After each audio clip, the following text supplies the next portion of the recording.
In the pursuit of truth, clarity is essential.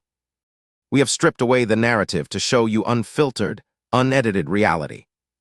Witness raw, compelling footage from the front lines of justice, allowing the actual events to speak entirely for themselves. Step back and wait right here. My DOJ badge is clipped on my blazer. You can see it. What's the reason? You fit the description. I need additional ID. Description of what? Am I being detained? Yes or no? Don't argue. If you don't cooperate, this escalates. It already has. Touch me or... You need to step back and wait right here. The voice was flat, rehearsed the kind of tone used when someone believes authority alone should end a conversation. The woman stopped walking. The security desk sat under harsh fluorescent lights in the lobby of a federal office building in downtown Washington, D.C. It was 8:12 a.m. The morning rush was in full swing.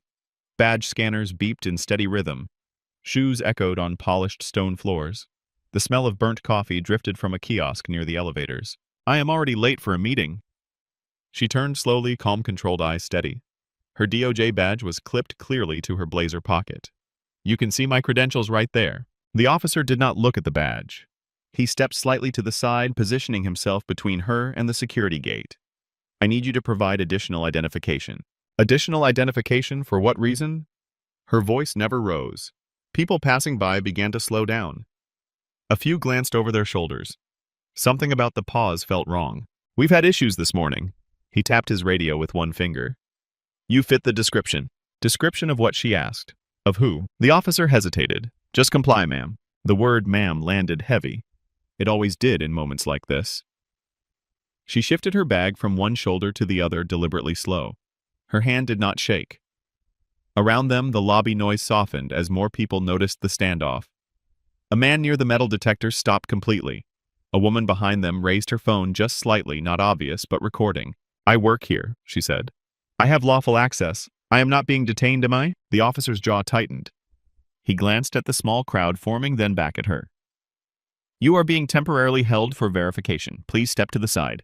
"On what legal basis?" That question changed everything. His posture stiffened. This was no longer routine. This was challenge. "Ma'am, if you don't cooperate, this will escalate." "It already has," she replied. Silence stretched. The badge scanner beeped again behind them as another employee passed through. Life continued inches away from a confrontation that now felt inevitable. The officer motioned again, firmer this time. "Step away from the entrance." She did not move. Her eyes locked on his. In her mind, statutes and precedent aligned with frightening clarity. Unlawful detention, disparate treatment, federal property. She had written briefs on situations exactly like this. "Do you realize what you're doing?" she asked quietly. The officer reached for his radio. Backup requested at the main lobby security desk. A murmur rippled through the crowd. Phones were fully out now. No one intervened. No one ever did. The woman exhaled slowly through her nose and finally stepped to the side, not because she had to, but because she understood something the officer did not. Every second from this moment forward was evidence. The officer had no idea who he was holding. He had no idea that the woman standing in front of him had dismantled federal misconduct. Cases had cross-examined law enforcement supervisors, had argued civil rights violations that cost agencies millions. And in less than an hour, this lobby, this desk, and this decision would become the center of a legal storm he would never outrun. To understand how a routine morning turned into a constitutional violation, you have to step away from the lobby and rewind years earlier, long before the security desk, before the raised voices, before anyone pressed record. Her name was Nadia Brooks. She did not grow up expecting power or protection. She grew up in South Baltimore in a row house where heat failed every winter, and police sirens were as common as birds. Her mother worked 2 jobs. Her father disappeared before she learned long division. By 16, Nadia understood something most adults never fully grasp. The system did not bend unless you knew exactly where to press. She learned early to read rules the way others read emotions. Debate club replaced after-school sports. Library lights replaced street corners. A public school counselor once told her law school was unrealistic. Nadia smiled, nodded, and applied anyway. She graduated top 5% at Howard University School of Law, passed the bar on her first attempt, clerked for a federal judge who specialized in civil rights litigation. She saw police reports dismantled line by line. She watched officers testify under oath and collapse under their own contradictions. She learned how power hides behind procedure and how procedure can be used to expose it. At 35, Nadia joined the Department of Justice Civil Rights Division. By 42, she was a senior litigator. Her name sat quietly on case captions that changed policy.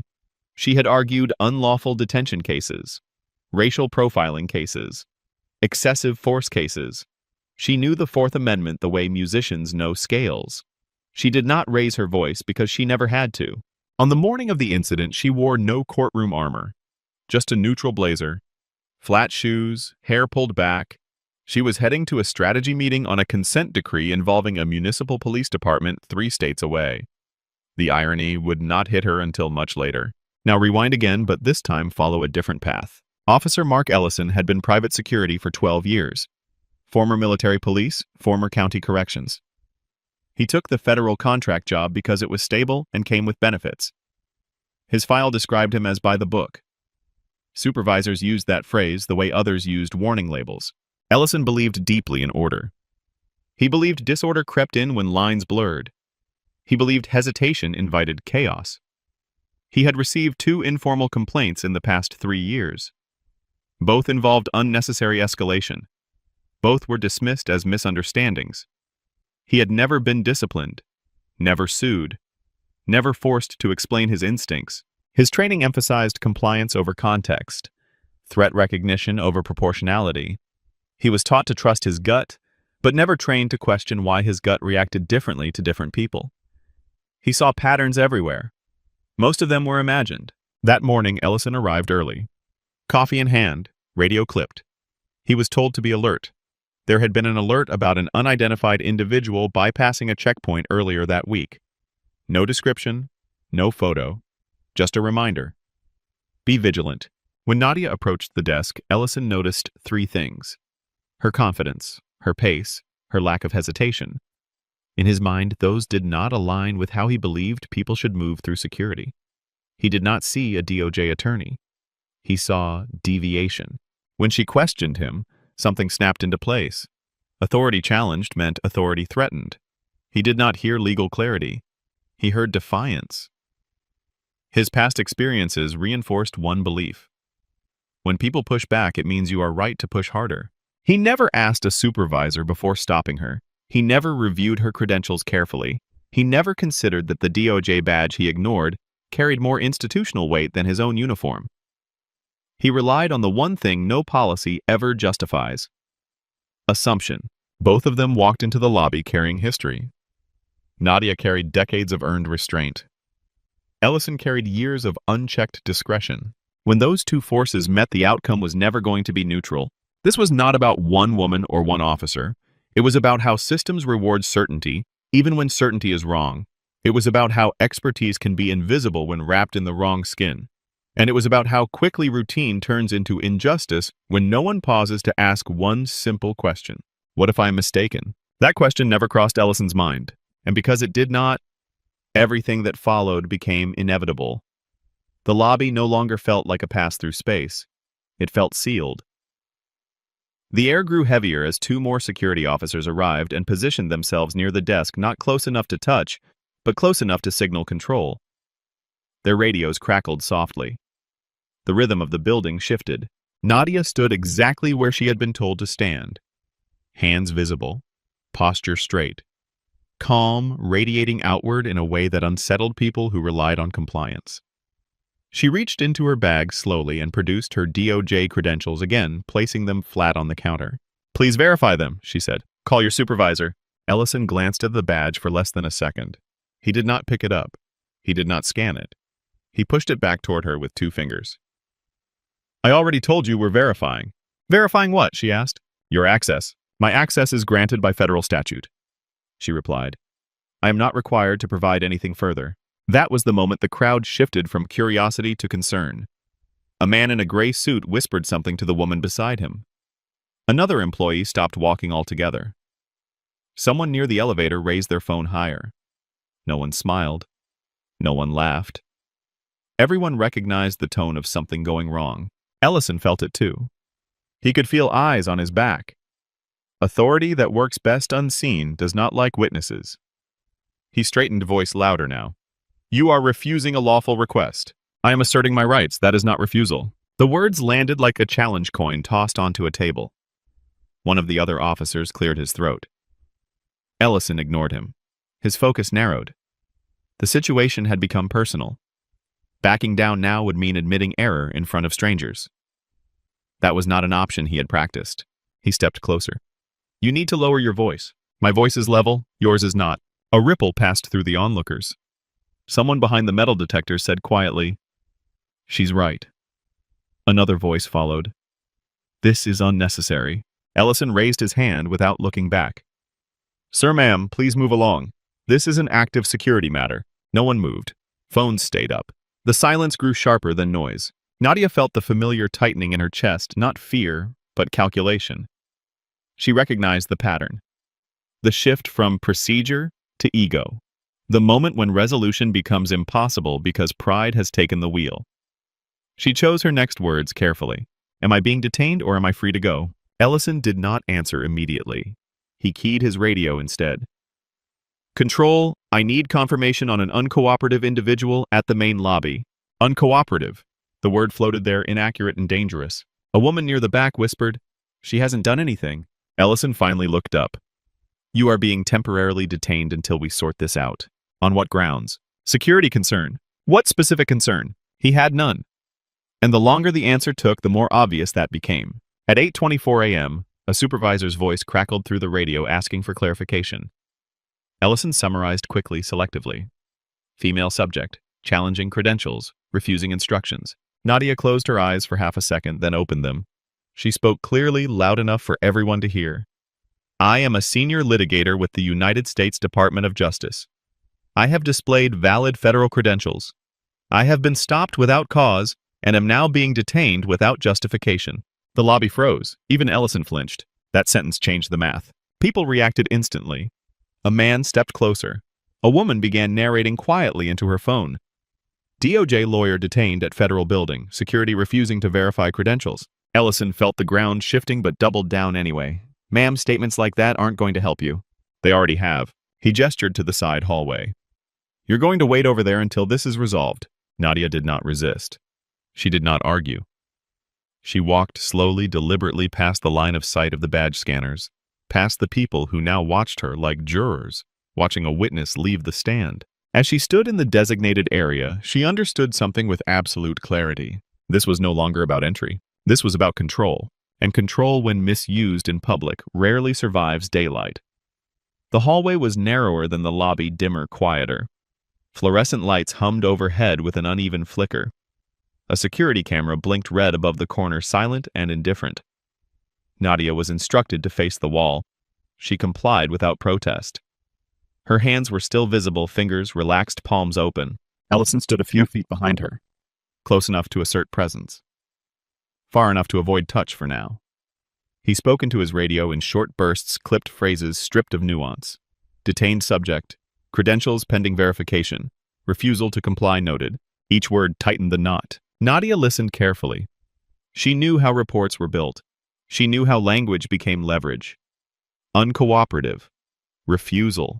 Security concern. None of it true, all of it dangerous. Please turn around. She turned slowly. Their eyes met again. His jaw was clenched, his breathing shallow.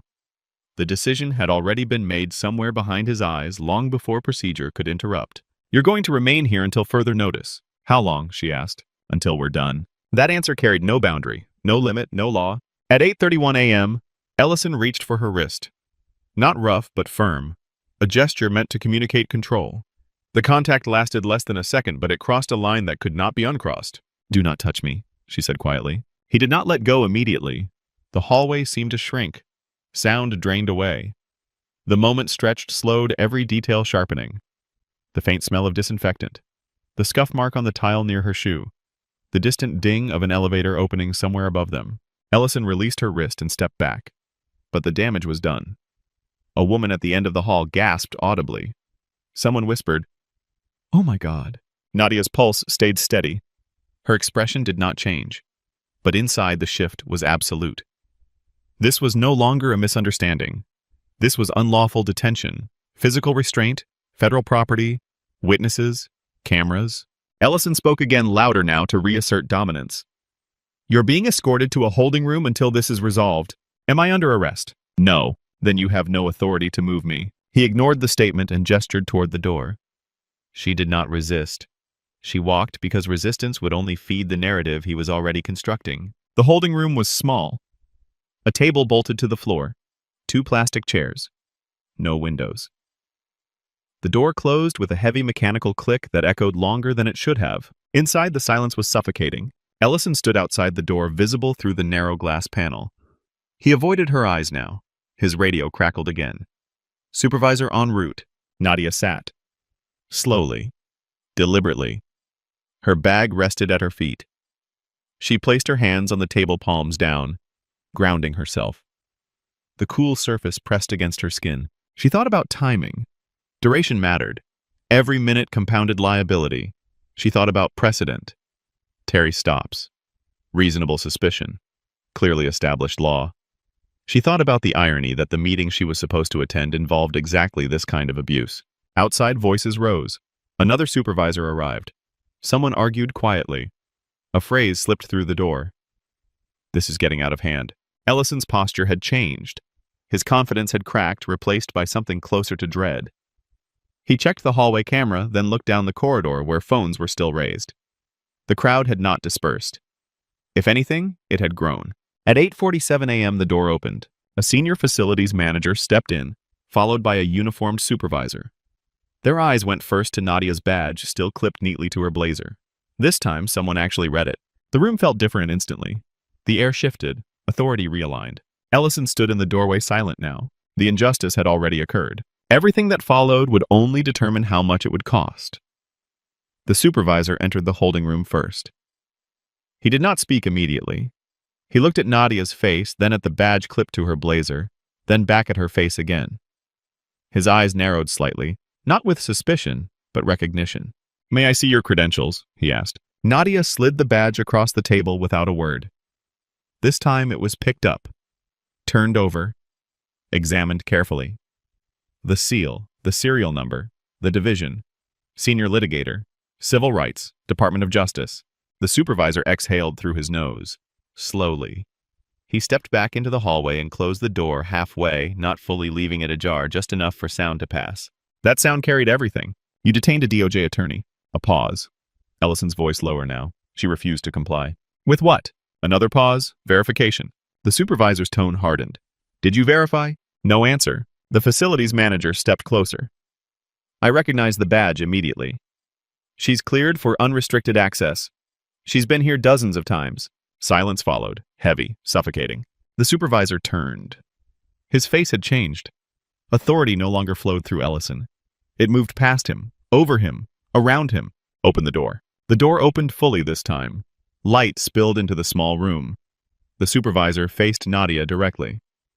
"Ms. Brooks, I am Lieutenant Harris. I want to apologize for what has occurred." Nadia did not accept the apology.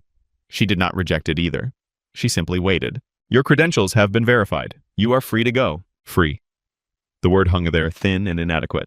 "Am I being released from detention?" she asked. Harris swallowed. "Yes." "Then I want names, reports, timestamps, body camera footage, incident logs, every radio transmission from this desk this morning." Ellison shifted behind him. His face had gone pale. The reality was settling in now, not emotionally, but professionally. He understood systems. He understood consequences. And he understood finally who he had placed in a room with no windows. "We will provide all documentation," Harris said. "Today." "Yes." Nadia stood. The room felt smaller now that the truth had filled it. She adjusted her blazer, clipped her badge back into place, and looked directly at Ellison for the first time since entering the hallway. He could not meet her eyes. "Do you understand what you did?" she asked. Ellison opened his mouth, then closed it.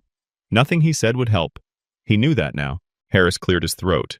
"We will escort you out and ensure this does not happen again." Nadia picked up her bag. "I don't need an escort. I need accountability." She walked past them back into the hallway, past the cameras, past the phones still raised, past the people who had watched her disappear and now watched her return. The lobby parted instinctively as she stepped through it. Someone whispered, "That's her." DOJ. Ellison remained behind, frozen in place, listening to the echo of footsteps fade. He had believed the worst moment of his morning was losing control of a situation. He was wrong. The worst moment was realizing that the person he had dismissed, detained, and touched without cause was now carrying a perfectly documented case straight into the heart of the federal system, and it would not be dismissed. The story did not end when Nadia walked out of the building. It began there. At 9:14 a.m., she entered her office and closed the door. She placed her bag on the desk, removed her blazer, and sat without turning on the lights. For 3 minutes, she did nothing. No calls, no emails, just reconstruction. Time mattered. Memory hardened quickly when captured immediately. She opened a legal pad and began writing. Exact times, exact phrases, the angle of Ellison's body when he blocked her path. The moment his hand closed around her wrist, the language used over the radio. Detained. Uncooperative. Security concern. Each word cataloged. By 10:02 a.m., she had requested preservation notices. Video from every lobby camera. Audio from every radio channel. Internal logs, access records, training files, complaint history. She sent them not as threats but as procedure. She knew the difference. At 10:47 a.m., the first video surfaced online. A 30-second clip filmed by a federal employee who had been late to a meeting and decided not to delete what they captured. The caption was simple: DOJ attorney detained at federal building security desk. By noon, the clip had crossed 1 million views. The narrative locked in quickly. Civil rights attorneys shared it. Former prosecutors dissected it. Retired judges weighed in publicly. The phrase unlawful detention trended before lunch. At 2:30 p.m., the agency released a statement. An internal review is underway. We take all allegations seriously. Nadia read it once and moved on. Statements did not interest her. Outcomes did.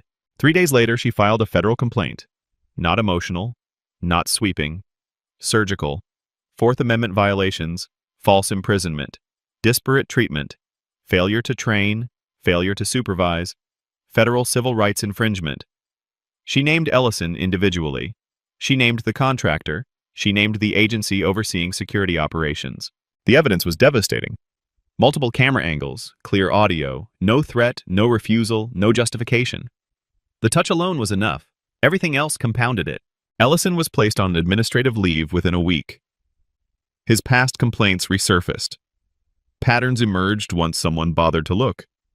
Escalation without cause, misuse of authority, over-reliance on instinct. The internal investigation concluded in 6 weeks. Sustained violations, termination recommended. The recommendation stood. Ellison lost his position. His clearance. His career in federal security ended quietly without ceremony. The settlement discussions were brief. The agency knew what the footage showed. They knew who the plaintiff was. They knew what a jury would see. The case resolved with a confidential financial settlement and mandatory policy reforms. New verification protocols. Supervisor review requirements. Body camera expansion. Bias training tied to disciplinary authority. Nadia did not speak at the press conference. She did not need to. The documents spoke clearly enough. When asked later why she pursued the case so aggressively, she gave a single sentence. Because if it can happen to me, it happens every day to people without a badge. The building still stands, the security desk still hums, the scanners still beep. But something fundamental shifted. This time, the system did not protect the wrong person. And that was the point.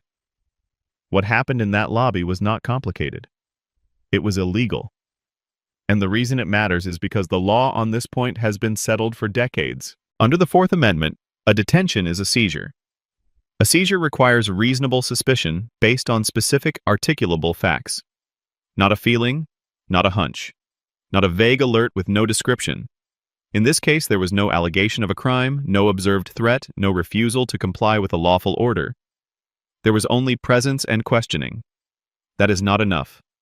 It has never been enough. Once physical contact occurred, the violation intensified. Touching a person to restrict movement without lawful basis converts a stop into unlawful detention. Doing so on federal property while ignoring valid federal credentials removes any plausible claim of good faith. The law does not protect authority exercised in ignorance when verification is readily available. There is also the equal protection issue. When enforcement decisions disproportionately target individuals based on race, clothing, or perceived belonging, the Constitution is implicated even without explicit statements. Bias does not need to be spoken to be proven. Patterns, context, and outcomes speak for it. Courts have been clear on this. So have consent decrees. So have settlements paid quietly for years. But the legal analysis is only half the lesson. The social lesson is harder. Bias often wears the uniform of professionalism. It hides behind words like protocol vigilance and security concern. It thrives when discretion goes unchecked and when questioning authority is reframed as defiance. In those moments, the system does not fail loudly. It fails politely. So what should you do if this happens to you or someone you love? First, stay calm, not for their comfort, but for your protection.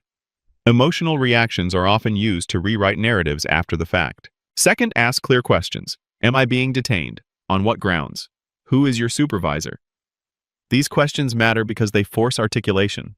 Silence and vagueness are red flags. Third, document everything. If you are a witness, record. If you are the subject, remember times, phrases, names. Evidence does not argue. It simply exists. Fourth, do not debate law on the spot. Compliance under protest preserves safety while preserving claims. Justice is rarely won in the moment. It is won after. And finally, understand this. Credentials should not be required for dignity.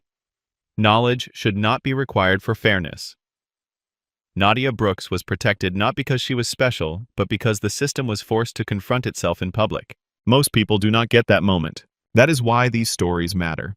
Not to shame individuals, but to expose patterns. Not to inflame anger, but to demand standards. So, here is the question you should sit with. If this had happened to someone without a badge, without legal training, without institutional power, would the outcome have been the same? If the answer makes you uncomfortable, it should. Because accountability does not begin with authority, it begins with awareness. Welcome to a channel dedicated to the absolute truth. We believe in holding power to account by carefully examining the evidence. Opinions vary, but the records don't lie. Thank you so much for watching today.